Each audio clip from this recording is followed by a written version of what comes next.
Welcome to BlackUSA.news morning show. I'm your host, William Honolulu Jr. Join us as we explore the news and opinions that impact our community. We break down how the major stories have a very personal, local, and racial impact. No topic is off limits, but even if the conversation gets rough, we're always going to keep it real.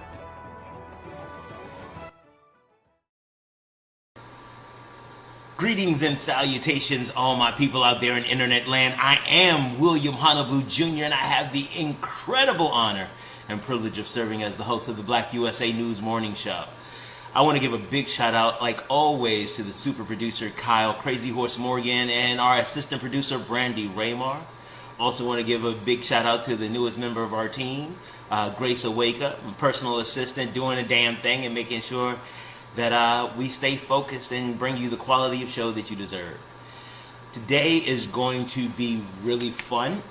Get an opportunity to talk to Dr. Caston, Dr. Jakin Caston, again, a great friend of the show, a recurring guest, comes through and he's talking to us about reentry and how we as a community can prepare to help our brothers and sisters coming back. And in a second part, I have an opportunity to sit down and talk with Corinthia Benison of our Mental Health Matters show, and we love to chop it up every once in a while. So you'll see a little bit of our interview and our interactions when it comes to dealing with returning citizens and how we can be better supportive. All right, here we go. So we have y'all know how we do. We have an amazing guest for you again. Like I mentioned before, Dr. Caston is joining us again. Dr. Jakin Caston. World traveling, Spanish teaching, reentry expert, and a really good friend of the show and a really good friend of mine. So without further ado and yielding the lily here is Dr. Caston. Hey, sir, how's it going? Hello, I'm well, thank you. It's a pleasure to be here. That is awesome. Let me see if I can move you over here, put you, because I'm controlling stuff too today. How's it going, brother? Great to have you back. Everything's going well. It's almost Friday. Oh, it's almost Friday. Every day is almost Friday when you've been working every day. So, some of the people might be new to the show or new to you as a guest. Tell them a little bit about yourself, who you are, and what it is that you do. So my name is Jakin Caston. I'm an educator by trade. I've taught Spanish. I've been a reading specialist. Currently, I'm a principal at a Maryland State medium maximum security prison. I'm an advocate for those who are reentering society, and definitely one who is trying to help to destroy the revolving door of recidivism, to help to make sure Black and Brown Americans get out of prison and stay out of prison. Absolutely. And helping the community to understand our responsibility and the roles that we can help in order to shape that narrative. Well, so let's start there. I know a lot of people, they have a fear of those who've been incarcerated. So, they want to help, but they're like, how much should I trust them? Like, they've gone to jail before. Doesn't that mean, because there's a lot of stereotypes about it. People believe even if you weren't a criminal before you go to jail, you by definition end up one while you're in there. Sure. And there's a lot of that stigma that really jeopardizes our brothers and sisters' ability to engage once they get out.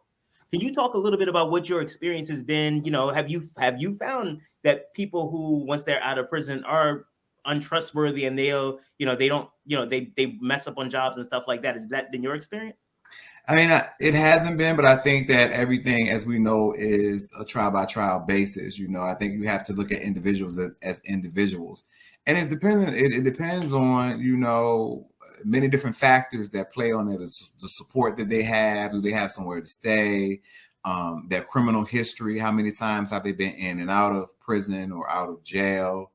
A lot of things can really factor into but I think a lot of times if one is feeling uncomfortable in regards to sort of doing it on their own, find an organization or something to link up with, offer some, you don't have to always be the one who's doing the work, support an organization, that's doing the work in order to help someone to reduce recidivism or to stay out of prison. Absolutely. And the interesting part is you may not really understand how your little bit leads to a lot. Excuse me. You may not understand how your little bit leads to a lot. You could have a situation where your gesture of a small toy can change the entire trajectory of somebody's life. So I love the fact that you put it in that context where you don't have to do all of it directly. It doesn't have to be all on you. The weight of these people's their survival doesn't have to be on you. You can partner with other organizations. Tell us about how would I find an organization to partner with? I think, Google is always a good means, put in those things. But I think about the toys. I remember Christopher Place is one of the places that we refer a lot of people to. And I heard you speak of toys. I remember they used to do a drive for men to be able to give their children gifts when they get home.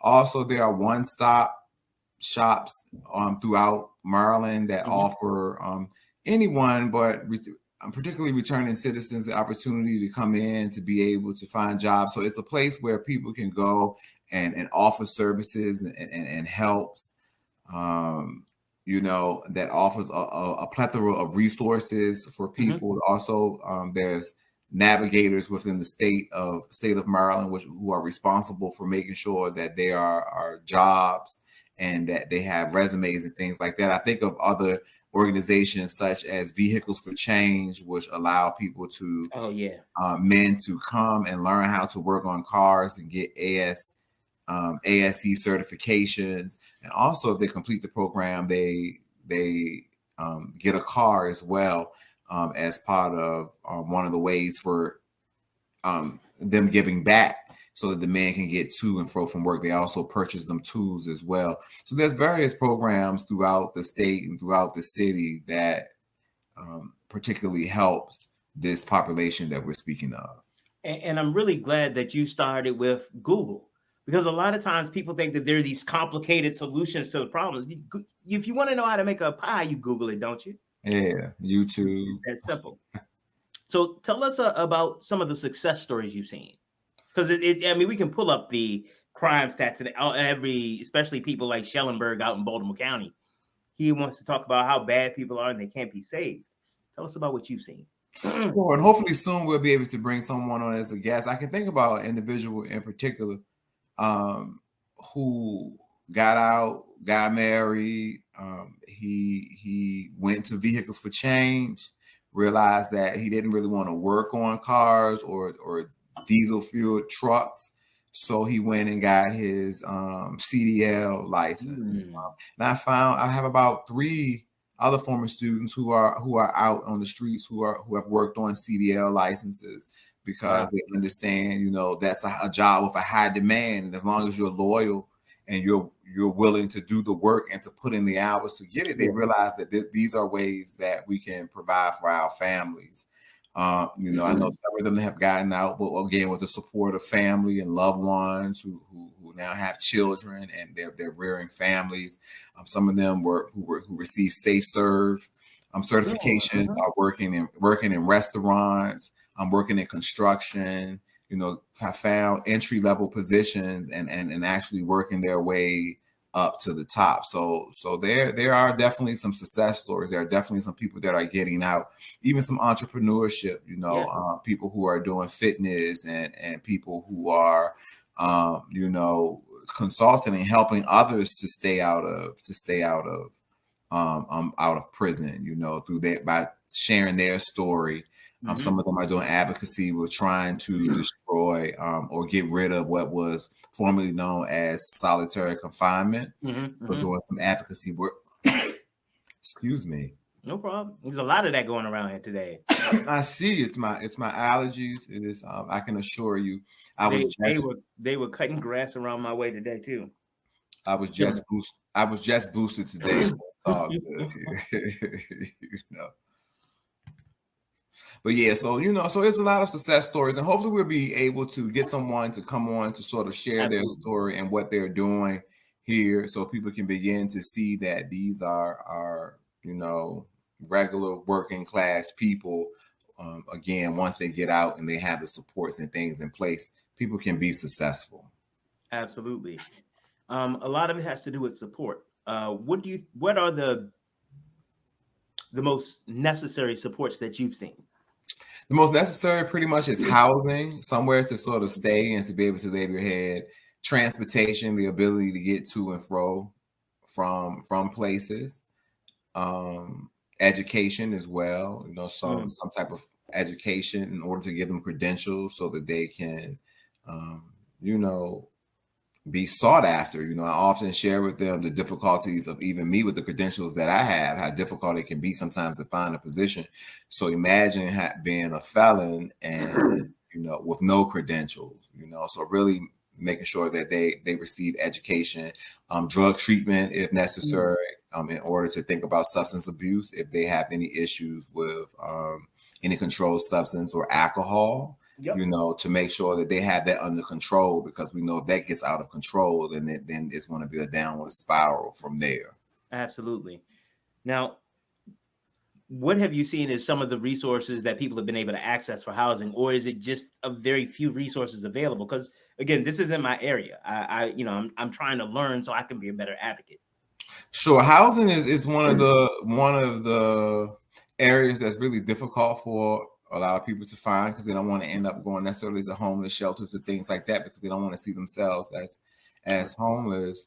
So there's very small, most of the programs are pretty much what they call halfway houses, those sort of tween houses, I call them, when they're still sort of under the rule of the court, but they're able to get back in the community, so they're able to sort of transition homes. And there are a few. Next time we talk, I'll be sure to make sure that I have the list of references and things in front of me.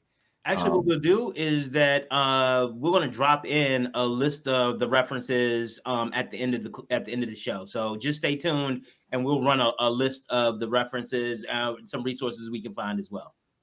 Sure, I have a plethora of them, at work and in my office. So, but the housing piece, a lot of times, they end up having to return back to their communities where they were in trouble or where they can't stay out of trouble. And sort of a lot of times that lands them right back, in prison or and sometimes the extreme, I can think of an individual who got out and end up having to stay in a very tumultuous marriage in a community where he really wasn't comfortable, but he needed somewhere to stay, and he ended up being murdered, a few years back.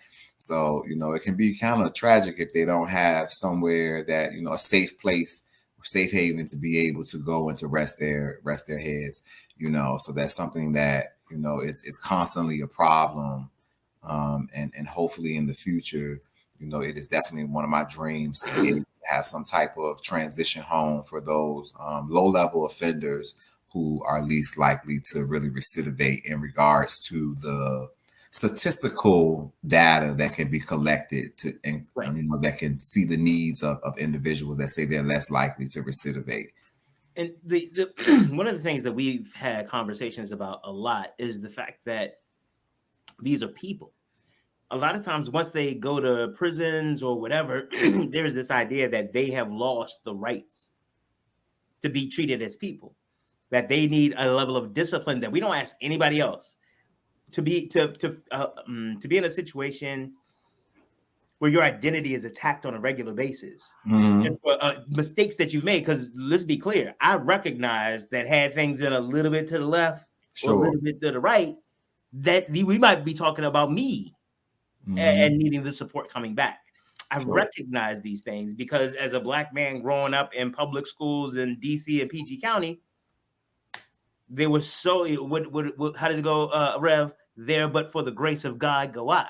But and so that's my thing. It's like when we sit here in judgment, when we sit here like, well, I love this one. I'm how good I am. I help them. I give some money. I let one of them even wash my car every week. He washes my car every week. Look, I'm so wonderful. Well, have you You got an opening at your job. Have you ever, oh, well, I mean, they, no, they wouldn't hire him. He wouldn't even want to work down there with me. We make up these stories so that we can put them in a pigeonhole, so we can make them fit where we need them to fit, so we can continue with our lives. We miss the opportunity to keep them out of prison. So now we have an opportunity to help them once they get out. That's correct. And I want to make sure that people understand that these aren't statistics. These are brothers and sisters. Disproportionately our brothers and sisters. Facts. And we have to remember that, that it could be any of us at any time, like you say, So that's why I think it's really important for us to just be able to, again, like I always say, offer mentorship. Also think about I like to really throw this out there because part of the area that I studied and researched was definitely the American Community College. So I cannot stress enough the importance of us pointing them in that direction to get those credentials. To the Pell Grant, is available to a lot of them now. So allow them to sort of take advantage of that free community college that they're pushing in a lot of the communities in which they're going to be returning to. Make sure that we hold these places accountable for offering these services to these type of people and being able to help them, because a lot of times they get off the hook because people aren't informed. And not that the community colleges are seeking to not educate these people, but a lot of times these people just don't know. And again, we know the famous saying that people perish due to the lack of knowledge. So you have all these programs that are failing or not doing well. I remember there was one in particular that I used to work with a few years back at Baltimore Community College. That was really, really, struggling to get people to be in it, not knowing how to, where to go and to recruit and how to recruit. And then if they did recruit, how to retain these students once they got there. How do we keep them here once we get them here, So creating a pipeline between places that can sort of serve as a feeder to their institutions. So a lot of times these programs fall by the wayside because there's no one to keep them afloat and to keep them going. Well, let me say something. A lot of programs, I can't speak to the one that you're talking about, but the ones that I've seen, they invite ex-offenders to the table to be the meal. The subjects, the experimental pieces, like, oh, come here to the table so that we can feed upon you for our grants.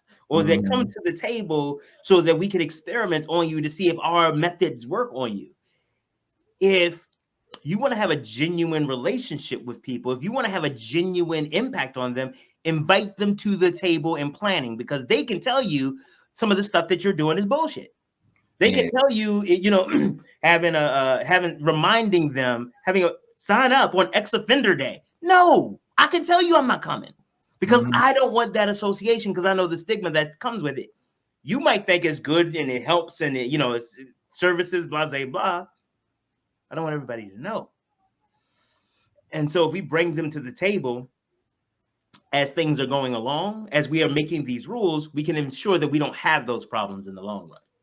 That's correct. And they also know what it is that they need. I think that I can remember growing up, and my pastor would always talk about how sheep beget other sheep. It's not the shepherd's job to go out there and try to recruit sheep. It's the sheep's job to do that. So I think that, with returning citizens, it's important to talk to them to find out their needs. Again, like I shared on a previous show, I sat and talked with a group of them and was amazed to find out that they just need basic needs met, such as undergarments, t-shirts and underwear and socks. It's something, we get out and we have none of that stuff, things that you take for granted because, hey, if you're anything like me, you're gonna make sure you got at least 30 pairs so you can go a month. Absolutely. You don't want, I don't want to have wash day if I don't want to. So but coming with someone who's coming out who only have the pair of socks that they walked out of an institution with. That can be something that can be detrimental to the psyche that we wouldn't think about. Something just that simple to make sure that they have that can be something that can, really be refreshing for them. So, again, talking to people and finding out what it is that they need, like with everything else, we have to, communication is truly, the key to opening up, doors and, opportunities for people. The other thing that I want to make sure and kind of get your opinion on this is my opinion, but I want your thoughts on it. Sure. I think that there's a lot of times where we want them to be so grateful for us wanting to help them. Like, I'm ready to help you today. I want you to bare your entire soul to me, fill out all this stuff. Tell me about your baby mother, your baby father, all of these people in your life, what you're in for. Be prepared to open all of that up to me in the chance that I might be able to help you. And then get mad at you when you didn't tell me that. Like how do we prepare ourselves to treat them like humans? That's a very, that's a good question. I think, again, I'm really on compassionate, being compassionate and being kind. I think we have to, take those things into consideration. I mean, do your homework, know who you're dealing with, because, some of them are, hard criminals. Some of them have bodies. Some of them have done some very egregious things, but some of them haven't. And particularly when we're talking about the African American community, a lot of us rather, are incarcerated pretty much because of drugs. Very long and lengthy sentences. Real quick, even those of us who have bodies, some of those bodies were survival or drug related.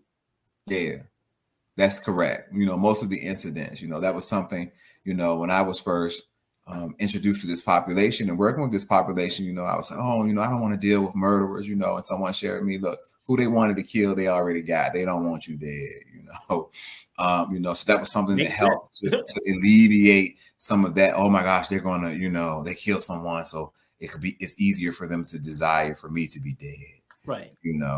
Which I have found we make up in our head about them. Yeah, it's not always the case. That was a isolated incident between them and someone else. A lot of times killed or be killed. Yes. In regards to the incidents that took place, but I just think that, just that openness, and we never know, who we're interacting with, who are not sharing, that are in many fields that have done things that were wrong and they had to be arrested for, so just be compassionate, be kind, be willing to listen, and not be so quick to always speak and say everything that may come out of your mouth. Really watch people's actions and watch with an eye of discernment, trying to, anticipate what someone is thinking or what someone will do as well, without being paranoid. But, if you employ all these things, I think that, you'll be okay. The interesting part is that you haven't said anything that I don't do to everybody. Yeah. Nobody walks in and, hey, here's everything. You're keys to the castle. Exactly. Yeah. So, I really hate the springtime. I really do. Like, my allergies are kicking my butt right now. It's so annoying. No, understandable. So you mentioned education and the some of the credentials that people are getting, the CDLs, the Safe Serve. What are some of the other credentials? So you have what is it? Carpentry credentials. I mean, again, I said the ASE, which is the automotive and working on cars. There's refrigerant removal and exposure when we're talking about HVAC. So what the heating, venting, air conditioning, and the refrigerant certification as well. There's carpentry. There's barbering. Certificates or certifications that people are working towards as well. Graphic arts and printing, how to work in a print shop, how to put together books, how to do brochures, etc. All of those things are available to them. And a lot of times the credentialing is coming through one of the local community colleges for them to be able, so the credentials are actually legit, credentials that they can actually utilize once they get out. And I'm definitely an advocate for education. Education is truly the key for, again, that can open doors to a lot of places that we wouldn't normally be able to get in. So definitely pushing education at all costs. Also getting GEDs is essential. Knowing what the GED centers are around town, and being able to go and obtain that, just in case you started that while you were incarcerated. They need to know where they can go in order to continue to strive to get that, because the more education that they have, the higher the level, the less likely they are to recidivate. So hopefully, they can continue that, because getting the GED or Maryland State or wherever you are, high school diploma, can really reduce their chances of returning to prison. Dude, you have again enlightened and kept us aware on how we can work with our brothers and sisters. I am grateful for you as always, brother. Thank you. Tell them where they can catch up with you. Tell them where they can catch up with you. You can catch up with me on Facebook. It's just my name, Jacken Caston. Also, you can catch up with me on LinkedIn. It's just my name, Jacken Caston. You can connect with me on Instagram. It's just my name, Jacken Caston. There it is. Willing to connect with people who are, trying to do some things in regards to education and helping Black and brown people to really stay out of prison, which I like to call hell on earth. You ain't never lied about that. All right, sir. Thank you very much. And I look forward to talking to you next time you come and grace us with your presence. Thank you so very much. Likewise. All right. Again, we had an opportunity to talk to the doc. He always comes and drops some knowledge on us. And so next segment, we're going to talk a little bit about homelessness and how we can help healing each other and loving our peeps, how we can help. All right. Give me a second.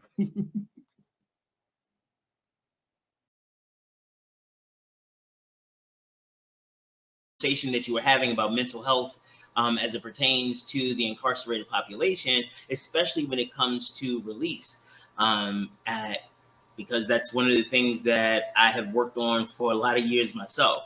I used to be on the board of an organization called the Fraternal Order of Ex-Offenders. And so it's even in my legal practice, I worked with a lot of ex-offenders in things like they didn't really understand. Like in Maryland, if you get locked up, you can get your child support payments stayed during your term of incarceration. A lot of brothers and sisters who go in with child support obligations don't know that. And while they're incarcerated and not able to pay anything, those things just keep building up. And so once they get outside, this is a whole other financial stressor on. And depending on what their relationship is like with their significant, their child's other parent, that can now be this leverage to really push them into some behaviors that will lead them to recidivate. Yeah. And so, when you say that, when you are facing release, there is a coordinator, well, not a coordinator, I don't know what the title of the person is, but someone, the resources that are provided to you. I mean, is there therapy services and, as far as housing and stability and going, back into society and even job opportunities, it can be extremely challenging. And what we find is a lot of people re-enter the system because there is essentially not enough resources to help them, kind of go back into society and, start a life over. And then they have that stigma as well when it comes to gainful employment. And, a lot of times it's not enough. And so they revert back to criminal activity to sustain, to survive, essentially. You're absolutely right, because let's not forget that, okay, it's a secret that I've learned because I've interviewed half dozen people on this topic and done research and whatever. And I've come to this conclusion, and the data supports it. You ready? Yeah. These are people. Right. Ta-da. It's not magic. We require, it's so funny, think about this. We require a level of discipline for them that we don't require anyplace else. We require people who have been released for incarceration to be comfortable taking time and waiting patiently during the process and being okay taking stigma, to take all of the stuff that our society is heaping on them, and you need to be okay with it. Because remember that crime you committed, whenever you committed it, whether you committed it or not, right? Which is a whole other thing. Yep. And I think too, even sometimes people who go in and sometimes people's time served is very different. Some people have the support of family. Some people don't. Whether you get visitation, whether you don't. Those are all things I think mentally can weigh on a person's time served in the prison system. But I think things have gotten better in a way where you are able to get a degree in prison now. You are able to learn some skills that can prepare you for the real world. So, the challenge isn't even what they're teaching them in prison. It's not even the skills development. It is what we do to them when they come back out. Yeah. Because, think about this. And we tend to think about these extreme examples, but let's use them. Three different sets. You have somebody who's been in for 6 months. Mm-hmm. What does that mean? That means that they are probably laid off of whatever job they were on. Yeah. They probably if they had any type of obligations, any type of bills or whatever, those bills have been piling up. And think about this, how funny it is, because think about just like a Planet Fitness membership.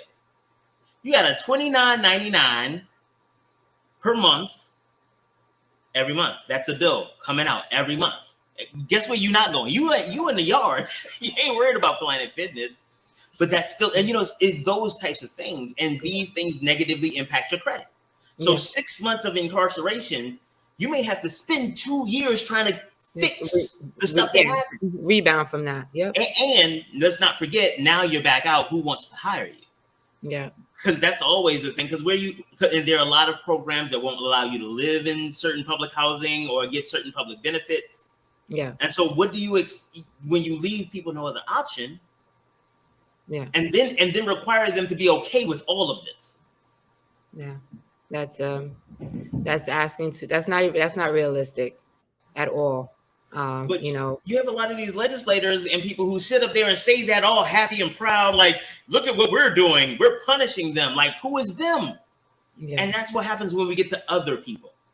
Mm-hmm. When we get to say, like, oh, those people, because they're criminals there, then now we can treat them. They lose their humanity. They become less than. And we can treat them. We are justified in anything we do to them because they're less than. I'll pay you under the table because ain't nobody going to hire you anyway. Yeah. Yeah. So when the stimulus money comes, you can't get none.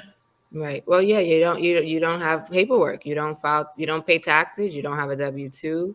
You're really, you're not counted, and so it's unfortunate that it is, the mass incarceration rates are extremely higher in Black and Hispanic communities. So we definitely have to talk about the socioeconomic tie to that with poverty and crime. And it's getting, very out of hand with just the increase in gun violence specifically. Yeah.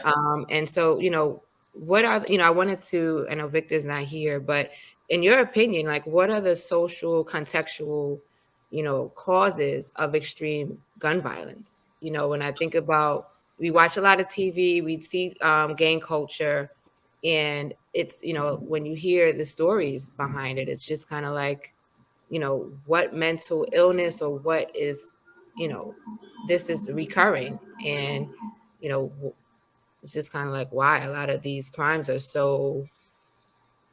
Think about, but what you're asking assumes that people have been socialized to the culture that you think is appropriate. Yeah. We have a program in Baltimore called Ceasefire. And you know what? Let me give myself a shameless shout out and plug. You all make sure you hit up the BlackUSA.news morning show. I am the host, William Honolulu. Yay. And we talk a lot about a lot of these issues. And I really am grateful to you, Corinthia, for having a show where there can be a deep dive into it. And so in Baltimore, we have a program called Ceasefire, Baltimore Ceasefire. And what it is that it's a program that promotes peace. And it's just everybody we'll have a ceasefire weekend. And we just had one not too long, maybe 2 weeks ago. Just nobody kill anybody, nobody shoot. If everybody and I remember, and I tell this story often because I was one of those people when they first brought it, I was like, this is such a great publicity stunt. Oh my God, this is so cool. And again, I'm honest about it. I really thought it was a great kind of thing to do. It's a feel good kind of thing. It was something we could do. Ceasefire, yay. And that was like, okay, but like when I met the people who were doing it, I was like, oh, and it was like there were no photos being taken. I was like, this is really weird. And it was like these workshops in little bits of the community, just talking to people about how to be peaceful and whatever peace looks like for you. And it was like all of this stuff that didn't sound real photo-oppy. Like we're missing a lot of, and again, I gotta admit who I am, because I come from business. And so when I get brought into stuff, is normally how do we get this to spread? How do we get? So I came in with that kind of lens, and I'm like, oh, this is one of those do-gooder things. Okay, cool, got it. This is feel good, okay. And to watch them really, but over the month, I started going like, okay, yeah, no, that'd be really cool if that happened. And then the first hour, then 7 hours in, and I found myself actually watching the clock. Like somebody would post like 13 hours, nobody has been shot in Baltimore. And it's like, okay. And I think it was like after 32 hours. I think that's the last time I remember that. Yeah. And somebody got shot. And I'm gonna tell you when I really realized how powerful the movement was, when I felt bad. Not felt bad just because somebody got shot, because I didn't even realize I had gotten used to that. Yeah. I didn't realize how I got so used to it that anticipating nobody getting shot was something that I was hanging on to. And for me, it was that moment. It was like, oh damn, like we have been socialized, and again, I am what people would call mid-level, you know, what do you call it, mid-income, mid-social, middle class. Middle class. Thank you. I'm using all of those synonyms. That was crazy. Yeah. So I would be considered solidly middle class. So, you know, gun violence is not a normal part of my experience. Yeah. The news about it is, but not gun violence. And so it didn't even occur to me how I had gotten so numb to it that to expect peace, I got let down. Like I didn't even realize it had been so long since I had expected peace. Right. I got conditioned to violence. Yeah. And in working with them, having them on the show or whatever, one of the, you know, I have a lot of opinions about a lot of things, and I'm mostly right about all of them. Just put that out there. And so on the show, LNG, one of the members of Ceasefire, she was Darnell was talking. He was talking about how people give them backhanded compliments, like, how do y'all do that? Because I don't see y'all like. And I was like, next time somebody gives you a backhanded compliment, say fuck you. He's like, fuck you. I was like, it's a combination of fuck you and thank you. Yeah. And he said, what? I was like, to say that if you're going to give me a backhanded compliment, I'm gonna give you a backhanded response. Yeah. And LNG, she said, that's funny, but we're not going to use that. I'm like, okay. She said, because that statement in itself is an act of violence. And in that moment, again, that's why I really like working with this group, because they hit me with things like that. And it helps me understand more about who I am. Like in that moment, I didn't realize how I had been trained for violence, because I don't throw hands, but that very seldom has that needed to happen as an adult. Yeah. But so I don't think it's violent. But after she said that weekend, I just really had to reflect. When it's time when I'm putting together a strategic plan, we're talking about it, I talk about acts of war. I talk about, sometimes you got to break somebody's nose in marketing to send a message. And I was like, wow, I had been acculturated to such violence that had become such a part of me. Yeah. And again, I'm solidly middle class. Yeah. And I have a bunch of degrees and I have like titles and stuff, but at the humanness, and that humanness, if I can appreciate and hold myself accountable to that, then it makes it easier for me to understand the brothers and sisters that are actually incarcerated. Because if this is me, and I have an immense vocabulary. I'm one of the smartest people most people will meet. I only say I'm not the smartest because I don't know where your travels will take you. But so if I have these faculties, I have an amazing support system. Like when I tell you, my friends and family literally are God sent. Mm-hmm. I have all of this, and I still respond with that type of violence. Mm-hmm. What do we expect from somebody who has none of that? Or am I just? It could just be I'm totally left field, but. No. I think obviously, we use the term a product of your environment. And even for myself, I was not in the streets, not raised in the streets. My mama was not having it. And I'm not a street person at all. And even the environments that I was in, I went to public school, I went to Catholic school, I went to boarding school in New Hampshire, and I went to college in Delaware. So I was definitely, not around a lot in the city. I felt like I was a frequent visitor, literally. Mm-hmm. Just summers and, my winter breaks and spring break, I'm in Harlem, I'm home. But most of my years from, 14 to 22, so to speak, 21, 22, I was away. Mm-hmm. And, I think, again, for me, violence, and even I think culturally too, I think, I've always had that toughness in me, just probably like my background in sports and even having a big brother, you got to be tough and stuff. And I had a few fights. I think, those are part of the normal development things, mm-hmm.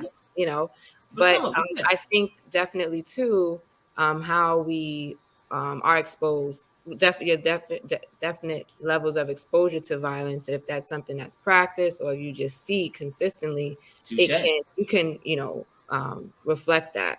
And I think culturally too, we do have this toughness, and even in Harlem, you got to be tough. You don't let nobody walk over you. You don't let nobody disrespect you. And then we know what the fighting words are, right? Like, that's even what you trying to do growing up. Yeah, what you want. Right, and it could be I've seen a few fights though, and it's very petty. Some of the things, you said something to me wrong, you just coming out your mouth sideways, and then we're like, in those kind of things, you feel when you look at the dialogue, you're like, this could have really been de-escalated. But yeah, nonetheless, we have that cultural thing. This is a fighting words, and a lot of times too, we kind of have to consider like the effects of substance abuse with mm-hmm. violence as well. And, a lot of times that could alter your mental state as well when you are on a substance regularly. Well, wait, real quick, let's dig down, because again, this is the area of your expertise, the intersection of mental health and substance. But one of the things that I've always been curious about, because of some of the people I've worked with, and as they have gone through different phases of recovery and different phases of mental health, becoming more mental healthy, one of the things that they discovered is that a lot of this, it wasn't necessarily substance abuse, it was substance misuse, because they were actually trying to treat something. They smoked weed, or they, like, actually I know this one lady, like, they pulled one of her teeth, and like she ended up like taking narcotics regularly because of a random dental pain that just wouldn't go away. And so it wasn't, it again, was she abusing it? I'm not a clinician, but it's like she was using it, what she could get to treat the pain. Like if they had given her some, if insurance had covered, or if they believed her or whatever, she wouldn't have had to go out to, and I'm not, I hope I don't sound like I'm excusing. There's no excuse, I'm explaining the context. Yeah, definitely. Yeah. I think a lot of times too, when you are talking about substance misuse, a lot of that does occur when people have injuries. Majority of people self-medicating stems from that. So when you're talking about like root causes of misuse, like everyone, has their probably a more in-depth, reason or a root of how it started, right? And so, talking about more youth violence versus, someone sustaining an injury and then, being prescribed something and then misusing it, it's still, misuse. and can have negative outcomes, whether you're not able to sustain employment, right? All those things kind of is a snowball effect, depending on the circumstance. But for just kind of talking about, violence, and substance abuse and all that ties into, incarceration, it's like what interventional measures can we make, to, have have less of these occurrences going on in the community. And it's not enough to, just talk about it, or, I think policy reform is another piece. And Absolutely. having Victor on would have definitely gave more insight. He's being the expert. He actually really did the work as a person in solitary confinement, and worked to change the laws surrounding that.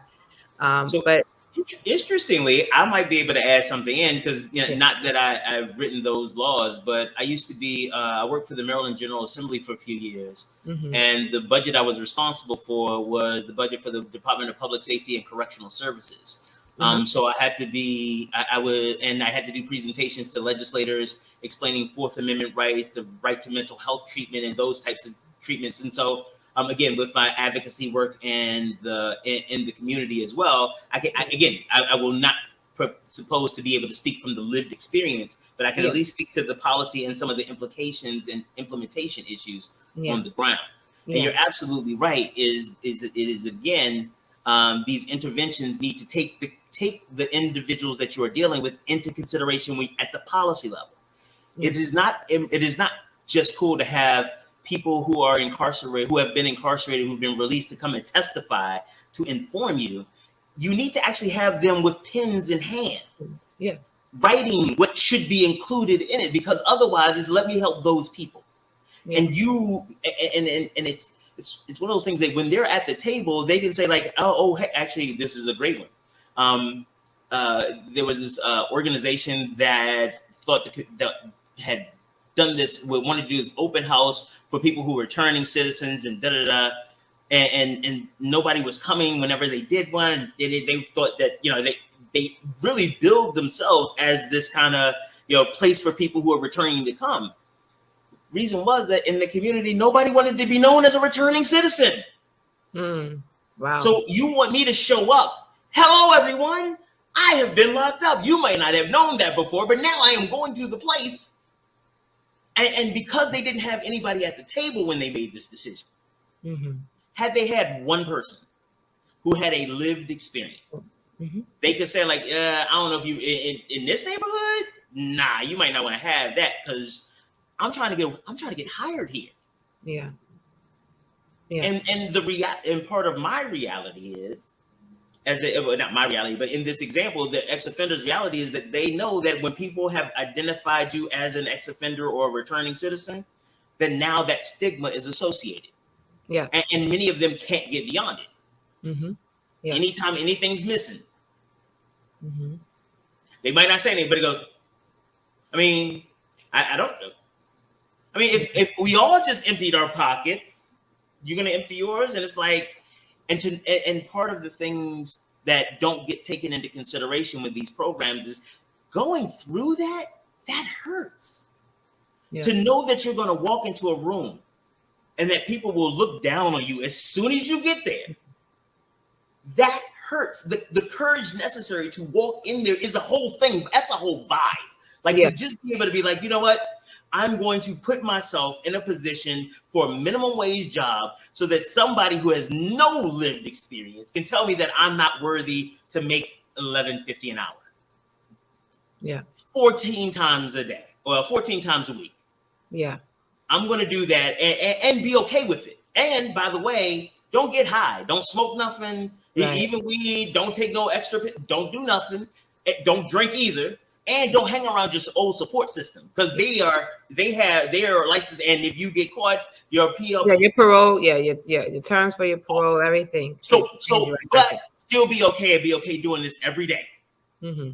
Yeah. Oh, and whatever health conditions you might have. Don't. Yeah, that's a whole lot. And look, whatever trauma you're coming out of prison that you've experienced, like you got to still even talk about the healing from the prison experience as well. If you know, talking about solitary confinement, a lot of inhumane treatment, right? Whether you were, you know, we can get raw with it, whether you were raped, whether you were jumped, whether you, those are like, Whether you had to, and here's the other part, where you have whether to, you whether had you to have rape to, yeah, or you or had to jump whatever you somebody. have to do to survive in there, right? And Yeah. so to have that still, you know, something that you have to heal from, that, you know, you don't talk about, that you internalize, because sometimes too what you do in jail, you leave in jail, or, you know, that's what you try to do. It's a trauma response. It's a trauma. The trauma No, not response just a is trauma trigger. response. It's a survival instinct. Yeah. Mm-hmm. Because the reality is, one of the things that is I've seen happen, or at least on one occasion, is a woman found out that her significant other had been raped in prison and left him. Wow. I mean, that by itself, like, what do you do with that? Yeah. On so many different levels. Like you were raped, that was disclosed without your authorization. Like, all of these things. And don't forget, you got to be at that interview at 9:00 tomorrow morning to get that. This job pays $14.50, so make sure you're on time. Yeah. And it's snowing, so, you know, make sure you put on your galoshes and leave the house an extra hour early, because there's going to be buses. Yeah. And then don't bring up your personal life at work. Don't nobody care about that. You are so lucky to have a job. Yeah. Mm-hmm. Yeah, I think, you know, that's definitely a huge problem.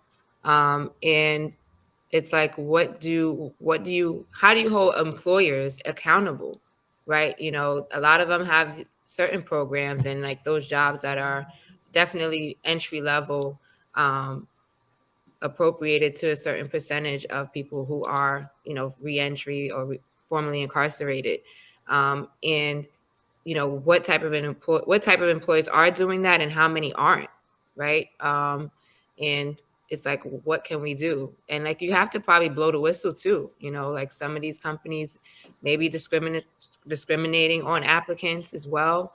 A lot of Here's the thing, depending, so make sure, I'm sorry, the discrimination piece is a big one.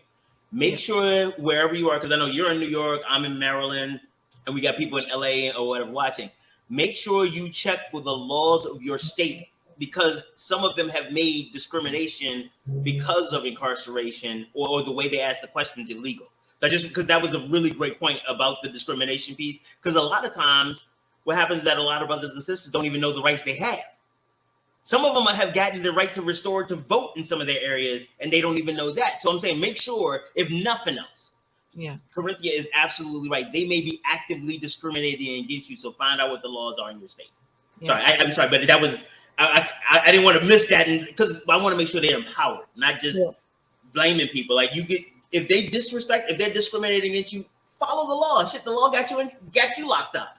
Yeah, it's true. It's so true. And, you know, just a lot of those resources that need to be accessible, because sometimes, depending on the length of time that you've done, you've missed. I mean, society is moving so fast. I mean, so fast. You know, the way the job market is now, you know, if you got locked up 20 years ago and you're coming out, it's like you've missed a lot. And, you know, sometimes you really need like a therapist, you know, you definitely need a counselor, a mental health therapist to help you matriculate back into society. And, you know, even sometimes too, just realizing that you're free. I think that could be a mental block for a lot of people. You've really been institutionalized. Yes. And, you know, I think that is something that people definitely have to look at their behaviors, even when they come out, and how they're coping and what support system they have. And if you don't have support, I mean, you're really going on an uphill battle to really fight, not, you know, going back in. And then sometimes too, some people give up, you know, it's just like, look, I'd rather have 3 square meals and a shelter. You know, we talk about homelessness, we talk about just survival. It's kind of like, at least I knew I was getting 3 square meals and a bed to sleep in every day, you know. And sometimes too, that is the negative effects of a society not helping people re-enter the society. So it's like a whole lot. It's a whole lot to really like It hard absolutely is. focus. One of the big things that you were, well, the question you asked earlier was about how do we hold employers accountable. It's so funny. When I was working in small business advocacy in Baltimore, I would go to these large institutions and tell them what they needed to do for small and minority and women-owned businesses and how they needed to be more patient and da da da. Until one of them hit me up in the meeting. He was like, "Okay, so tell us how you do it in your business or in the organization you work for." I was like, "I mean, we're smaller and we don't, we don't have a." And I was like, "Oh, damn." And so when you talk about holding people accountable, my first thing is model the behavior. So making sure, like, I know for you, like you, because of your sensitivity and your understanding about mental health and the intersection in community, you have an open policy about people's background and stuff like that for employees and things. But if you are an advocate and you have not ever considered hiring somebody for a real job, not that I feel good because I got Tyrone a place in the mail room or on the janitorial, not that. But if you are not inviting people to your social or your civic or your religious events who have histories of incarceration, then you're part of the problem. Real talk. Mm-hmm. If you are not, you want to know what those companies can do, because I was so embarrassed and incredibly grateful for the man who asked me that question. Because I'm out here talking what y'all need to do, and I'm good at talking. And I had all my facts and PowerPoints and everything, and that question shut me. I've never been shut down like that before. Yeah. Never. I always got a background answer for something, but all I had was mealy mouth because he was absolutely right. It's so hard. I was so busy trying to make sure they were doing it, and you and you and you and you and y'all big companies and y'all history of repression and redlining, and it was a perfect stomping ground. But what does that Bible say? Talk about the splinter in your eye and don't pay attention to the log in mine. Okay. Yeah. But I think the other side of it too is and it still doesn't justify. A lot of companies look at the liability, right? Depending on the crime, depending on a lot, it could just, I think they just dismiss. The issue is that a lot of companies don't actually have a policy. That's the problem. It is whoever happens to be sitting in HR who thinks that this is a crime that is worthy or unworthy, or like there's no, and that's part of the problem, because we don't talk about it. Because in our workplaces, that might be one of the ways in this accountability, but we don't know what that is until we start doing it ourselves. So that's why, like, when I'm doing work around equity and stuff like that, I talk about what we've done or with the companies I've worked with, and how we've expanded and how we've done outreach and how we've engaged people, because you're not going to catch me with that question again.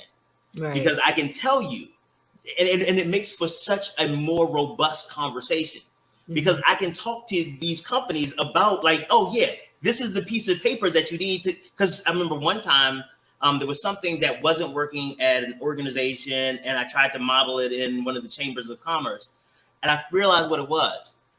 All they needed, because the way that it was working, people were sending emails and there wasn't a central formatting thing. And so it became a lot of work on the organization side. And so it became this back and forth. Well, we need you to, and the tension started. You know what I did? Created a Google form with an add-on that just sent off emails as soon as somebody entered it. All of a sudden, because we tried to do it, and I was able to explain that process, all of a sudden it's like, oh, you know what, that would work, and they were able to start working together more. And again, it wasn't a huge organization, but that type of thing. But it was only because I had the experience. Wow. It wasn't because I was reading a book about. So all this to say is that if you want to work, if you want to help returning citizens, actually help a returning citizen. Find one person. Start talking to that person, because that's the issue. If we talking about returning citizens, again, this is population. Those people we're trying to help. Right.